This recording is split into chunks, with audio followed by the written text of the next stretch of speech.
to help. What became evident in the treatments and in general with your training is that your back does a lot of work for you that your legs should be doing. So the first thing I want you to do is think about relaxing that back in all exercises and in everyday life. So just consciously getting your brain to tell your back to chill. You probably don't even notice you're doing it at this point, and just feeling it relax, and that just gives your legs, the core and all those areas just the ability to turn on if your back turns off. So that's one thing to note through all these. We're going to start with some holds. So the first one would be getting into a lunge position. So not a forward lunge like this, just this kind of position. My hips are over my knee and my shoulders are over that again. And so I'm going to tuck my butt under. So you're thinking mostly about the knee that's on the ground. So you're bringing, like say, your back pockets down towards back of your knee. So you're tucking under. I'm feeling opening up in front of my hip.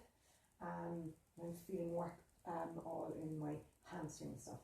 For me, my back turns out a little bit here as well, so I'm trying to relax that. I'm going to hold that for 30 seconds. If it helps, push through that front foot as well, just to create that tension. We'll do 30 seconds of that. That will open up the front of your hip. We'll do that 30 seconds each side and do that twice. Then another one. So this is kind of a take on a glute bridge hold, except you're not bringing your hips up as much. So you're lying down.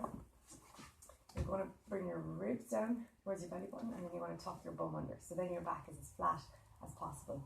You're going to bring your legs out as far as you can, and then you're applying pressure with that foot through the floor. This one's also called an orange squeeze, so you can kind of imagine an orange underneath the arch of your foot.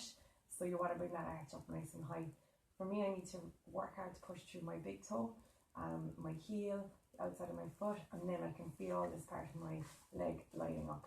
If you can feel your back, just try to relax it, and then really think about pushing through that foot. That should light up the leg all the way up. Again, we'll do 30 seconds each side, and we're going to do that twice. Then we're going to do some squats, but a variation on the squat. So your squat is quite narrow. This is because you're stronger here than here. So we're going to work on developing that out. For once, I'm not going to be too particular about depth. I want you to do these with your shoes off, and I want you to work on relaxing that back and just getting that really nice movement where you're not tipping forward or back. You're getting full contact with your feet. So starting with your normal squat, going down just as much as is comfortable and that the movement looks good. We're going to do 7 of those. Then we're going to go, bring your heels out, bring your toes out, so you're out wider. Relax that back, pushing your knees out and back up, so pushing through the floor with those feet. Try to stay as upright as you can with this.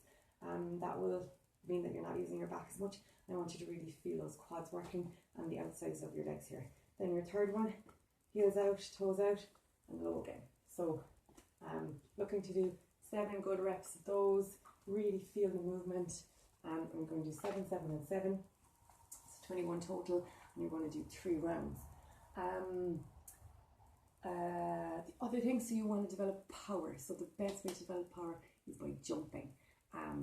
Thinking of doing 5 sets of 5, and I've got a load of options for jumping. You can do box jumps, jumping onto a step at home, jumping onto a box in the gym. You can do broad jumps, so jumping as much distance as you can. You can also use dumbbell or a barbell and do a hang clean.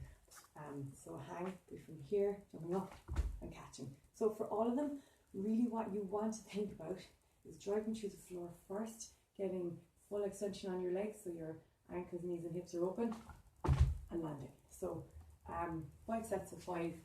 That doesn't need to feel really challenging at the time, but it does make a change in your central nervous system. So make sure, do those, take like 2 minutes rest between each set, and really look for driving your knees out and up instead of them coming in. Okay, loads there. Do those. I wouldn't do the jumps every day. If you did the others every day, I think you're going to see a big improvement. Perfect. Talk soon. Bye bye.